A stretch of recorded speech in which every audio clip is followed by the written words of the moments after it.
Right now, as you watch this, glucose is moving through your bloodstream. What happens in the next 60 minutes depends entirely on one decision you make this morning. And most people make the wrong one before they've even left the kitchen. I'm not here to sell you anything. I'm not going to talk about supplements or miracle formulas.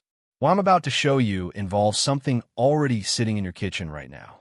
Something you probably used this morning. Your coffee, and the one detail about it that is either quietly protecting your health or silently destroying it.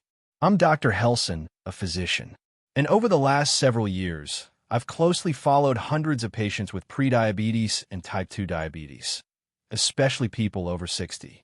What I'm going to tell you today has genuinely changed the lives of many of them, not in months, in weeks.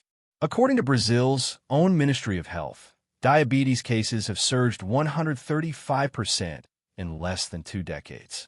Today, nearly 20 million Brazilians carry the disease. Government monitoring data shows that among seniors over 65, the prevalence reaches a staggering 30%, 1 in every 3 people. But what concerns me most in my practice isn't only those with a diagnosis. It's the enormous group of people living right on the edge.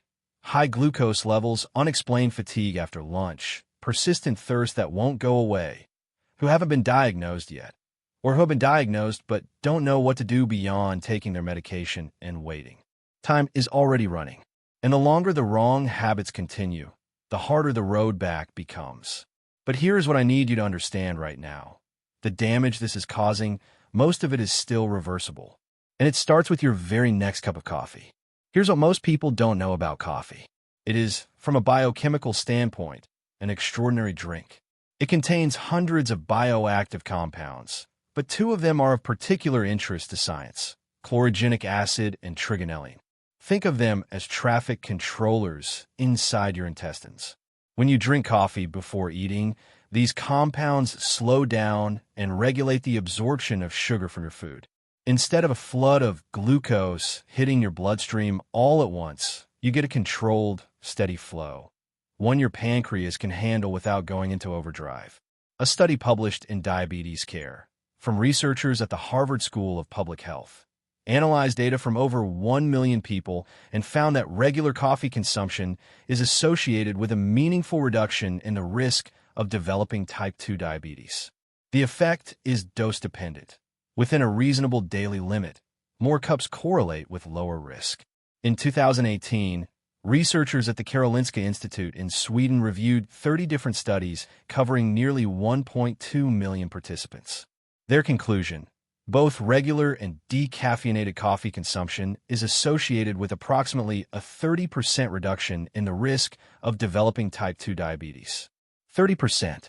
That is not a small number. That is the kind of protection most people don't know is sitting in their kitchen.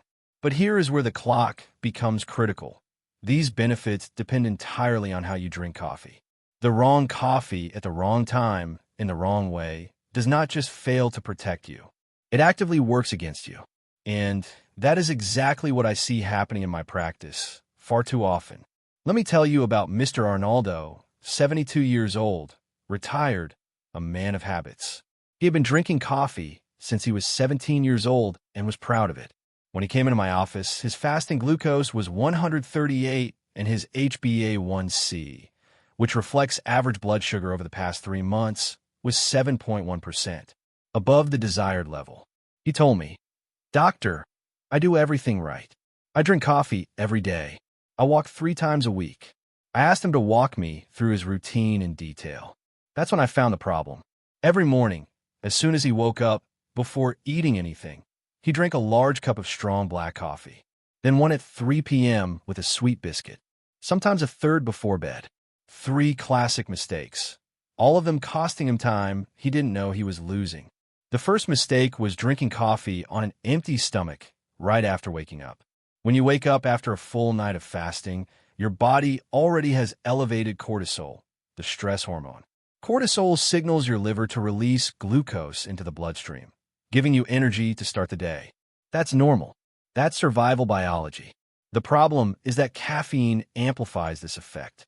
It further stimulates your adrenal glands, which release more adrenaline, which tells your liver to push even more glucose into the blood. And you haven't eaten a single thing yet. The result, before you've taken your first bite of food, your glucose has already risen between 20 and 40 milligrams per deciliter. A study published in the British Journal of Nutrition confirmed this.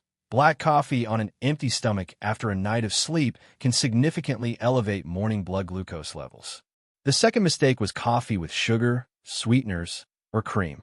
A single spoonful of sugar causes an immediate glucose spike and completely cancels out the protective effect of the chlorogenic acid you just consumed. It is the equivalent of lighting a fire and pouring gasoline onto it at the same time. And artificial sweeteners. Many people believe these are the safe alternative.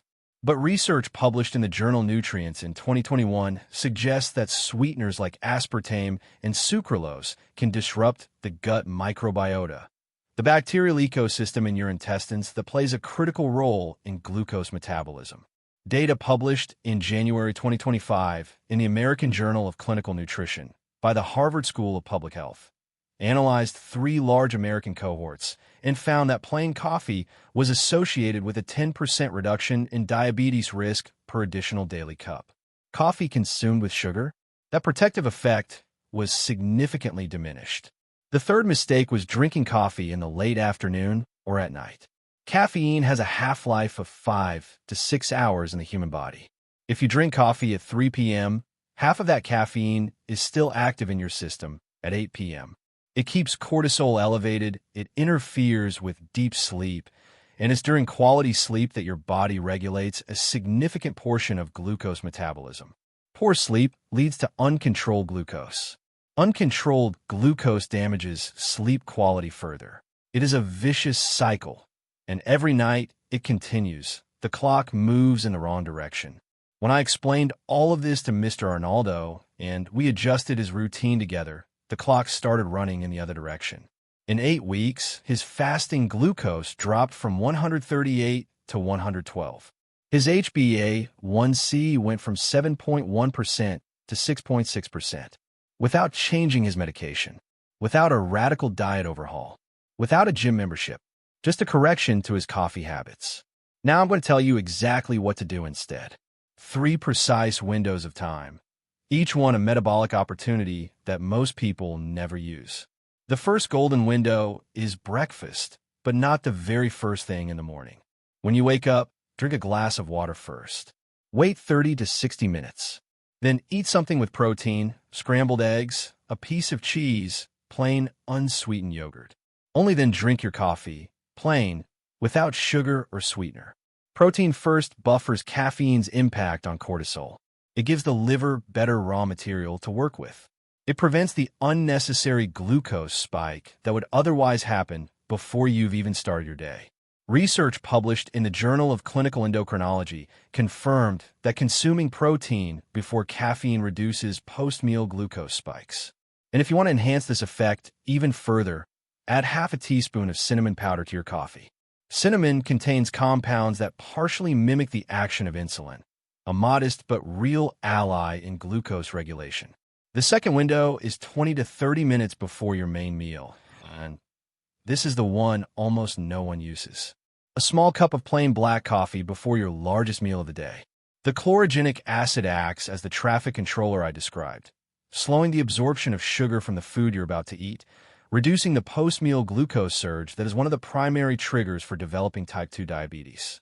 A study from Brigham and Women's Hospital, affiliated with Harvard Medical School, published in Diabetes Care, found that coffee's key compounds, chlorogenic acid and trigonelline, significantly reduced glucose and insulin concentrations in the first 15 minutes after carbohydrate consumption, compared to placebo. Measurable, real, and it costs nothing. The third window is within 30 minutes after physical activity. If you walk or do any form of exercise, this is your third opportunity. Immediately after activity, your muscles are primed. They act like a sponge, pulling glucose out of the blood to replenish their energy stores. Caffeine at this specific moment enhances that effect, helping muscles absorb glucose even more efficiently. It is a metabolic window that closes within 30 minutes. Most people who exercise never take advantage of it. Now you will. As for total daily quantity, most medical guidelines, including the World Health Organization, consider up to 4 or 5 small cups of coffee per day safe for most adults. The Karolinska Institute review identified this range as falling within the protective zone against diabetes. If you experience palpitations, anxiety, or insomnia, reduce to 2 cups or switch to quality decaffeinated coffee, which retains chlorogenic acid and most of the benefits. I want to tell you about another patient, Danelli, 68 years old, a retired teacher. She came to my clinic with type 2 diabetes, diagnosed 3 years earlier. She was on metformin. She followed everything correctly, took her medication, reduced rice. But her HbA1c stubbornly stayed above 7.5%. When I reviewed her routine, I discovered she drank sweetened coffee with milk in the morning, coffee with sweet biscuits in the afternoon, and had practically stopped moving because her legs felt heavy. Together, we built a simple plan: protein breakfast first, plain coffee with cinnamon 45 minutes after waking, a small plain coffee 20 minutes before lunch, a 25-minute walk 3 times a week with coffee right after, and no more sweetened afternoon coffee or biscuits. 6 weeks later, she returned to the clinic with a smile I will never forget. Her HbA1c had dropped from 7.5% to 6.8%. Her fasting glucose was 109. She told me, "Doctor, I woke up with energy for the first time in years." I didn't change her medication. I changed her relationship with coffee. But before you implement this protocol, you need to know what will work against it. These are the invisible enemies that erase the benefits before they can accumulate. The first is sugar in any form, refined, brown, honey. Anything sweet added to coffee creates an immediate glucose spike that cancels the protective power of chlorogenic acid. The 2025 Harvard research is unambiguous on this point. The second is artificial sweeteners, aspartame and sucralose. Growing evidence indicates these disrupt the gut microbiota, essential for healthy glucose metabolism. If you need some sweetness, natural stevia has not shown the same negative effects in available research. The third is industrialized instant coffee sachets. These often contain hidden sugars, hydrogenated fats, and additives that undermine everything. Choose natural ground coffee, 100% Arabica, freshly brewed. And the fourth is coffee paired with ultra-processed foods, white bread, filled cookies, industrial cakes. The glucose surge from refined carbohydrates is so extreme that no amount of chlorogenic acid can compensate. Coffee works significantly better when it is part of a system. I call this the protection triad. 3 elements that, when combined, multiply each other's effects. The first element is smart coffee, the right time, no sugar, maximizing chlorogenic acid's protective window before every meal. The second element is movement, 30 minutes of moderate-paced walking 3 to 5 times per week. Active muscles pull glucose from the blood independently of insulin. It has been confirmed by so many studies it would be impossible to list them all. The third element is adequate protein in every meal, the macronutrient with the lowest glucose impact. It promotes satiety and protects muscle mass, which is the body's largest consumer of glucose. After the age of 60, protein needs actually increase because the body becomes less efficient at using it. Eggs, chicken, fish, beans, cheese, plain yogurt include a source of protein in each main meal. When these 3 elements work together, the effects multiply. Coffee improves insulin sensitivity. Exercise increases glucose uptake by muscles. Protein stabilizes post-meal glucose spikes. It is a powerful combination that costs nothing and requires no special product. I need to be honest with you about one important thing. Everything I've described here is a complementary lifestyle strategy based on solid scientific evidence. These approaches can help significantly, but they do not replace medical evaluation and ongoing follow-up.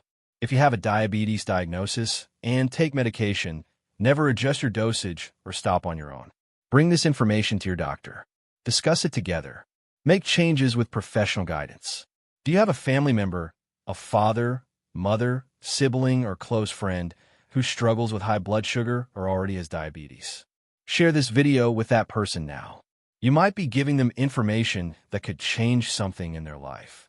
Quality information based on science is one of the greatest gifts we can give to those we love. I want to leave you with a thought I have carried with me for years in medicine. Your body is not your enemy. Your body has been trying to balance itself, heal, and adapt this entire time. When glucose rises, when fatigue won't leave, when your legs feel heavy, these are not failures. They are signals. Your body asking for something different. And often, what it is asking for is not a new pill. It is a small change, like the time you drink a cup of coffee. Health does not live in the pharmacy. It lives in daily habits. And the smallest habits, done consistently, add up to something the clock cannot take back from you. Day 1 is 24 hours away. Start tomorrow morning. Your future self is already waiting. In the next video, I will show you the 5 foods that people with prediabetes need to eliminate from their diet as soon as possible, because these foods silently elevate glucose levels, and most people consume them every single day without realizing it. Make sure to turn on notifications so you don't miss it. I'm Dr. Helson, and it has been a great pleasure being here with you. Take good care of yourself, and take good care of those you love.